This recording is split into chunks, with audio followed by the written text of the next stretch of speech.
जैसी दृष्टि वैसी सृष्टि। एक बार राजा भोज की सभा में एक व्यापारी ने प्रवेश किया।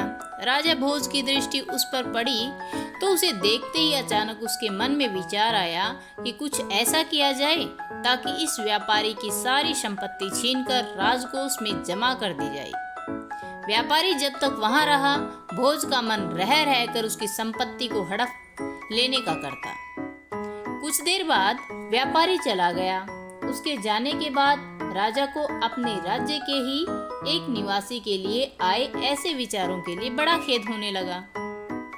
राजा भोज ने सोचा कि मैं तो प्रजा के साथ न्यायप्रिय रहता हूँ, आज मेरे मन में ऐसा क्लुषित विचार क्यों आया। उन्होंने अपने मंत्री से सारी बात बताकर समाधान पूछा। मंत्री ने कहा, इसका उत्तर देने के लिए आप मुझे कुछ समय दें। राजा मान गए। मंत्री विलक्षण बुद्धि का था। वह इधर उधर के सोच विचार से समय न खराब होकर सीधा व्यापारी से मैत्री गांठने पहुंचा। व्यापारी से मित्रता करने के बाद पूछा, मित्र, तुम चिंतित क्यों हो? भारी मुनाफे वाले चंदन का व्यापार करते हो, फिर चिंता कैसी? व्यापारी बोला, मेरे पास उत्तम कोटि के चंदन का बड़ा भंडार जमा हो गया। चंदन से भरी गाड़ियां लेकर अनेक शहरों के चक्कर लगाए, पर बिक नहीं रहा है। बहुत धन इसमें फंसा पड़ा है। अब नुकसान से बचने का कोई उपाय नहीं है। व्यापारी की बातें सुनकर मंत्री ने पूछा, क्या हानि से बचने का कोई उपाय नहीं? व्यापारी हंसकर कहने लगा, अगर राजा भोज की मृत्यु हो जाए तो उसके दाह संस्कार के लिए सारा चंदन बिक सकता है। अब तो यही अंतिम मार्ग दिखता है। व्यापारी की इस बात से मंत्री को राजा के उस प्रश्न का उत्तर मिल चुका था जो उन्होंने व्यापारी के संदर्भ में पूछा था। मंत्री ने कहा, तुम आज से प्रतिदिन राजा को भोजन पकाने के लिए 40 किलो चंदन राज रसोई भेज दिया करो। पैसे उसी समय मिल जाएंगे। व्यापारी यह सुनकर बड़ा खुश हुआ। प्रतिदिन और नगद चंदन बिक्री से तो उसकी समस्या ही दूर हो जाने वाली थी। वह मन ही मन राजा के दीर्घायु होने की कामना करने लगा ताकि राजा की रसोई के लिए चंदन लंबे समय तक बेचता रहे।